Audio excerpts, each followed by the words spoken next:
Virat Kohli dressing room के एक कोने में चुपचाप बैठे थे। दूसरे वनडे की हार ने जैसे उनके चेहरे से सारी थकान, चिंता और गुस्सा एक ही बार में बाहर ला दिया हो। कमरे के अंदर ऐसा तनाव था कि खिलाड़ी आपस में भी आधी आवाज में बात कर रहे थे।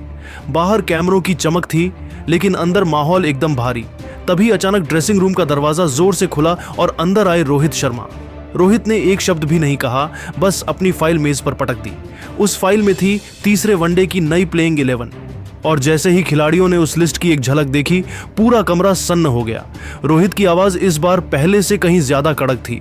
उन्होंने साफ कहा, अगर ये टीम जीतना चाहती है तो पुराने तरीकों से नहीं जीतेगी। बदलाव जरूरी है और बड़े बदलाव यहीं से शुरू होते हैं। यहीं से शुरू हुआ असली तूफान।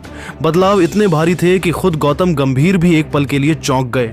बताया जा रहा है कि जैसे ही उन्होंने नई प्लेइंग 11 देखी, कैमरे में उनका रिएक्शन साफ कैद हुआ चेहरा उतर गया और आंखों में हल्की नमी भी दिखी। क्योंकि रोहित ने पहली बार सीधे कहा, टीम अब भावनाओं से नहीं चलेगी, सिर्फ परफॉर्मेंस और बैलेंस से। इस प्लान को देखकर एक्सपर्ट तक दंग रह गए। रोहित ने स्पष्ट कर दिया था कि भारत अब एक्सपेरिमेंट के लिए नहीं, सीरीज जीतने आया है। दबाव चाहे कितना भी बड़ा हो, वह पीछे हटने वाले नहीं। लेकिन दोस्तों, असली झटका तो वह बयान है जो रोहित शर्मा ने गौतम गंभीर को लेकर दिया, वही बयान जिसने पूरे क्रिकेट जगत में हलचल मचा दी। वह हम आपको आगे दिखाएंगे, लेकिन उससे पहले अगर आप भी रोहित शर्मा और विराट कोहली को महान बल्लेबाज मानते हैं तो इस वीडियो को लाइक जरूर कर दें। तो चलिए, आपका ज्यादा समय ना लेते हुए शुरू करते हैं आज का धमाकेदार वीडियो। दोस्तों, भारत और साउथ अफ्रीका दो चीर प्रतिद्वंदी टीमें हैं, लेकिन दोस्तों दूसरे वनडे मैच में गौतम गंभीर की तानाशाही ऐसी थी मैदान पर कि हर्षित राणा को खिलाना उन्होंने ज्यादा बेहतर समझा। और प्रसिद्ध कृष्णा तो गौतम गंभीर के हैं ही फेवरेट। अब दोस्तों, यह तानाशाही रोहित शर्मा ने आखिरकार खत्म कर दी है। आप सभी ने बिल्कुल सही सुना।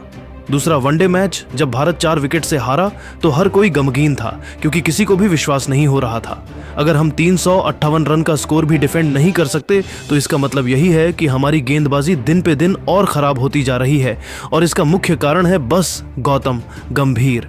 जी हाँ दोस्तों, गौतम गंभीर अपनी मर्जी से प्लेइंग 11 टीम चुन रहे थे और अब दूसरे वनडे के लिए भी उन्होंने ऐसी प्लेइंग 11 टीम चुनी कि भारत को सीधा हरवा दिया। मैच बाकी बल्लेबाजों ने तो अपना योगदान दिया था। दूसरे वनडे मैच में जहां ऋतुराज गायकवाड़ ने 105 रन बनाए तो विराट कोहली ने भी 102 रन की पारी खेली। लेकिन दोस्तों, जब यह दोनों खिलाड़ी अपना 100% देते हैं और गेंदबाज मैच को हरवा देते हैं तो सभी को काफी बुरा लगता है।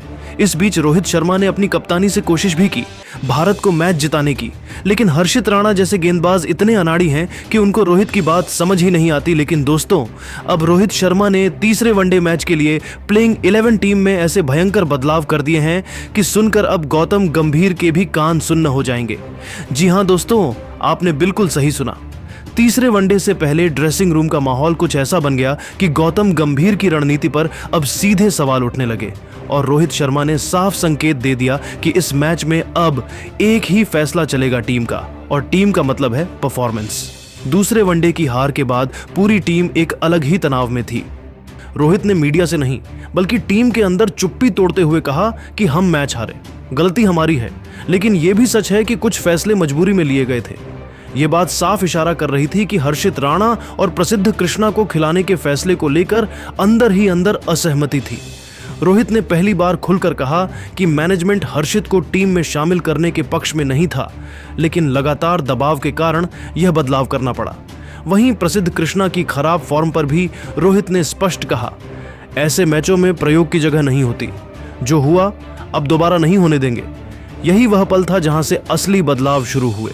रोहित शर्मा ने बताया कि तीसरे वनडे की नई प्लेइंग 11 उनके और विराट कोहली की संयुक्त रणनीति से तैयार की गई है, जिसमें भावनाओं को किनारे रखते हुए सिर्फ प्रदर्शन और फिटनेस को तवज्जो दी गई है। और इसी के साथ बड़ा धमाका हुआ मोहम्मद शमी, जसप्रीत बुमराह और संजू सैमसन की टीम में जोरदार वापसी। रोहित ने साफ घोषणा की कि अर्शदीप सिंह टीम में रहेंगे और नई गेंद भी वही संभालेंगे, लेकिन उनके साथ अब बुमराह और शमी की अनुभवी जोड़ी भी मैदान में होगी। यह तिकड़ी भारत की गेंदबाजी को एक अलग ही स्तर पर ले जाएगी।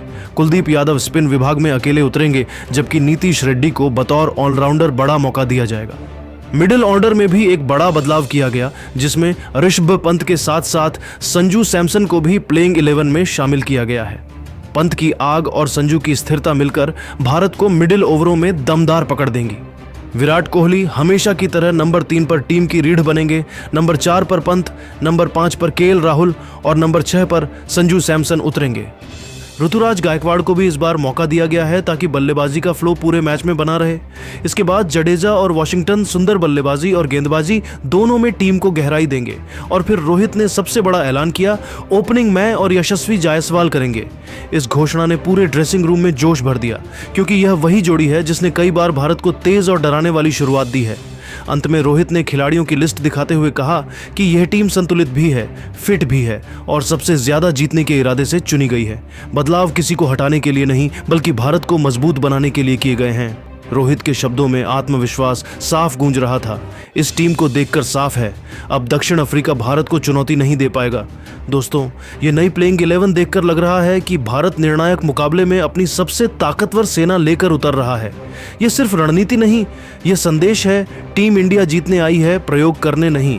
बाकी दोस्तों, अब आप सभी क्या मानते हैं कि इस प्लेइंग 11 टीम में और बदलाव होने चाहिए क्या? जसप्रीत बुमराह, वैभव सूर्यवंशी जैसे खिलाड़ियों को शामिल करना चाहिए या फिर नहीं? कमेंट करके जरूर बताइएगा।